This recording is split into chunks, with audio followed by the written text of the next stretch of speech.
Yo, how's it going everybody? You got Sketch here and welcome back to the channel. On today's episode we're checking out one of my favorite Toaplan games, and when I heard City Connection was bringing this to modern consoles, I don't think I've hit a pre-order button faster. We're looking at Batsugun, developed and published by Toaplan in the Japanese region, with Taito publishing it in the European region. Unite Trading would publish the game in the Korean arcades, releasing worldwide in 1993. This would get a Sega Saturn port in 1996 and would appear on the Sega Astro Mini 5 home console. In 2023, City Connection would port the Saturn version to modern consoles, bundled as a Saturn Tribute Boosted collection for the PS4, Xbox One, PC, and the Nintendo Switch, which is the version we'll be checking out today for this review. Though before we're being on too much more, let's check out the story. In a distant galaxy, a planet similar to Earth is under global takeover codenamed the Epsilon Plan, led by King Glabearon VII, where his Imperial Army seizes all the planet's militaries and crafts. The only opposition is the Skull Hornets, a crew of pilots led by the Prince. With the best submersible jets science is capable of building, they set out to smash the uprising and bring peace back to the planet. Gameplay-wise, you've got a 2D vertical shoot-'em-up where you'll blast everything in sight while trying to rack up as many points as you can through 5 stages. You get 3 pods to choose from, being Gino, Beltiana, and Iceman, who pilot the types A, B, and C crafts. Playing with 2 players adds Schneider, Altino, and Lisa's to the mix, and each craft has the same flight speed, but the weaponry is very different. Each bearing very strong crafts, but the type C craft is straight up cracked, especially once you upgrade your craft to level 3. You've got a base weapon and a screen clearing bomb at your disposal. In Batsugun, you gain XP as you down each enemy and collect medals, and once you upgrade your shot and missiles,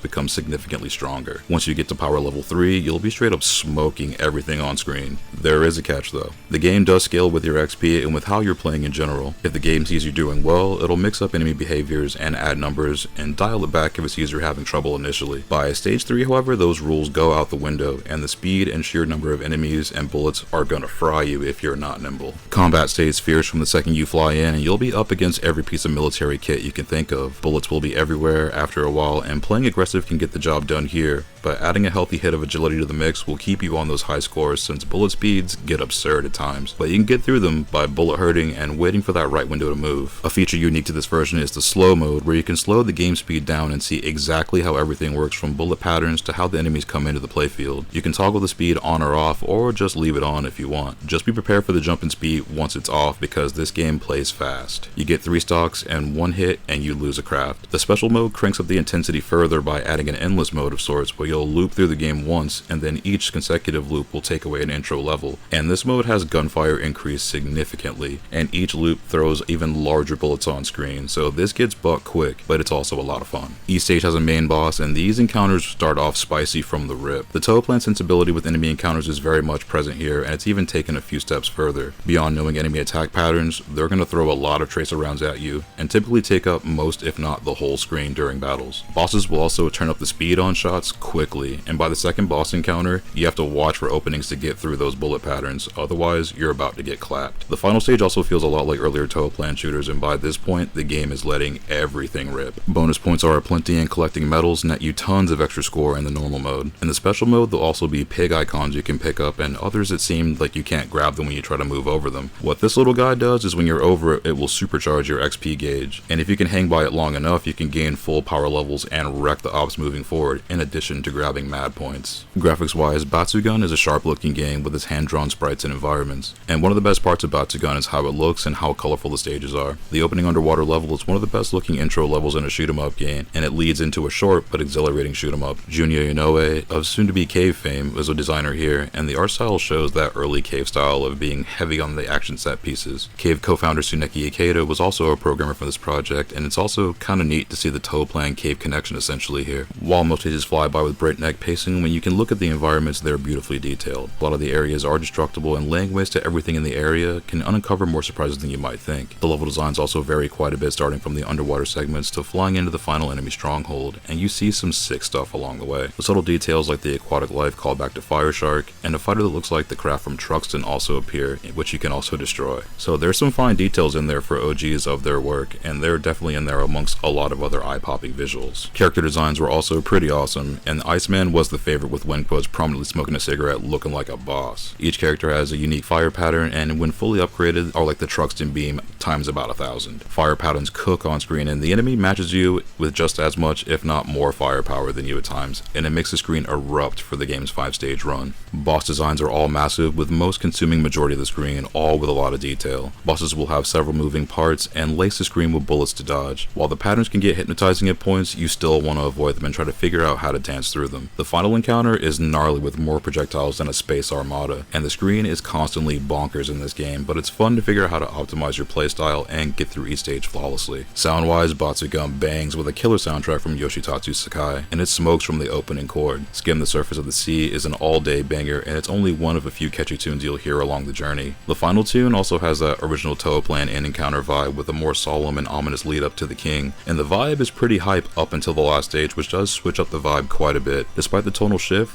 the music totally shreds for the most part. Sound effects are also nice and punchy here, and the bass to each explosion has a whole lot of crunch. Dropping screen clearing bombs and the sound of leveling up just generates hype as you play, and the shot audio is top notch. Downing fleets of enemies is on action movie levels of sound design, with constant explosion and impacts, and all of the backing tunes of Sakai is a prime example of shmup audio compositions. To sum it all up, Batsugun is an awesome vertical shoot 'em up from one of the best developers to do it, and it's even got some of the early members of Cave involved in the project. While it's a short run, the action is non-stop and extremely fun to learn. It's accessible with its respawns and being able to continue right where you leave off, but going for high scores and 1cc runs will definitely be challenging, especially on special mode. This one is a must-have for Toaplan fans and Cave fans alike. If you're into shoot 'em ups, this is certainly one you should have in your collection. Batsugun Saturn Tribute Boosted gets an 8.5 out of 10 and comes highly recommended for shoot 'em up fans and fans of high-octane action, since this cooks from the start and never hits the simmer until the credits roll. If you can track down an original Saturn import, it's currently going for around $150 to $200 USD. Though if you want to play this on modern consoles, it's available on the Switch, PS4, Xbox One, and PC. If you have the means, PCB boards are out there if you want to have the true arcade experience. And for shoot 'em up fans, this one definitely belongs in your collection, and if you're interested,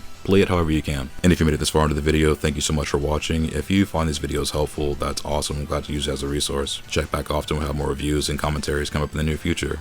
But until then, take it easy and stay safe out there. I'll see you on the next one.